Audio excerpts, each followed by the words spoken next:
الحمدللہ رب العالمین والصلاة والسلام علی نبینا محمد وعلی آلہ وصحبہ اجمعین، اما بعد۔ عورت کا اکیلے سفر کرنا، دیکھیں اس میں مسئلہ یہی ہے کہ محرم کے بغیر، محرم رشتے کے بغیر عورت سفر نہ کرے، چاہے وہ سفر کوئی بھی ہو، حج عمرے کا ہی ہو، پرامن ہی کیوں نہ ہو، ہوائی جہاز کا ہی کیوں نہ ہو، محرم ہونا چاہیے۔ اور جیسے آپ دیکھیں،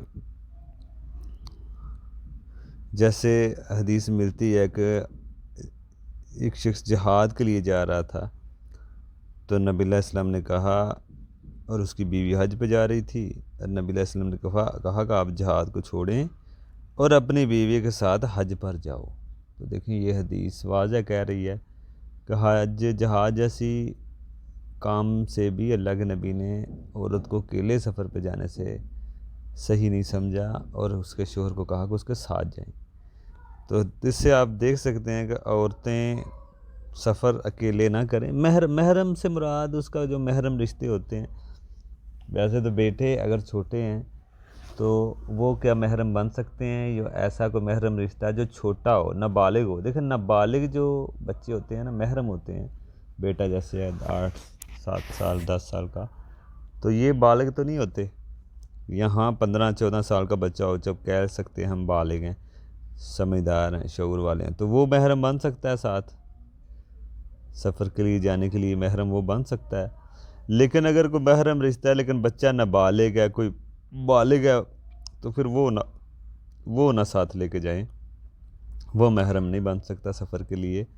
سفر کے لیے محرم بننے کے لیے شرط یہ ہے کہ بچہ کوئی بھی آپ اپنے ساتھ لے کے جا رہے ہیں وہ بالغ ہو، زیادہ یعنی کہ چھوٹا بچہ نہ ہو۔ آپ کہہ لیں چلیے یہ ساتھ ہمارے ہے محرم رشتہ ہے لیکن ہے وہ بچہ، تو پھر نہیں۔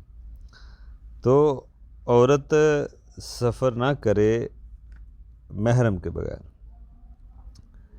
تو اس لیے بعض اہل علم کہتے ہیں کہ اگر سفر پرامن ہو، کچھ شرائط کے ساتھ اجازت دیتے ہیں، جیسے امام مالک ہیں، وہ کہتے ہیں اگر حج کا سفر، عمرے کا یا کوئی ایسا سفر ہے تو وہ پرامن سفر ہے، تو پھر وہ عورتیں ہیں ساتھ، یا کوئی ایسا مسئلہ نہیں ہے، عورتیں صحیح ہیں ساتھ، نیک ہیں، تو ہو سکتا ہے۔ ایک ان کا فتویٰ ہے، باقی حدیثیں سے تو واضح بات آپ نے سن لی ہے۔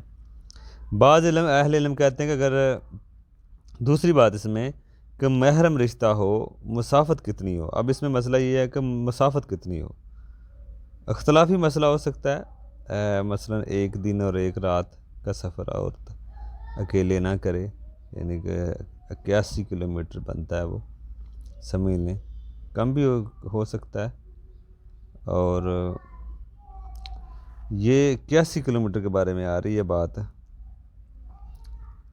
تو اگر اس سے کم ہے تو عورت جا سکتی ہے، جیسے شہر کے اندر ہی جانا ہے، سمجھ لیں آپ، نزدیک ہی ہے، عورت شہر کے اندر کہیں پہ جانا ہے، بازار یا ویسے، تو اس کے لیے تو محرم کا نہیں ہے۔ لیکن اگر لمبا سفر ہے، 1 دن اور 1 رات، 81 کلومیٹر جو علماء نے کہا ہے، ویسے تو اختلاف اس میں پایا جاتا ہے، کچھ اختلافی باتیں ہوں گی، لیکن برحال اگر شہر کے باہر جانا ہے عورت نے، لمبا سفر ہے، تو وہ محرم کے بغیر نہ کرے۔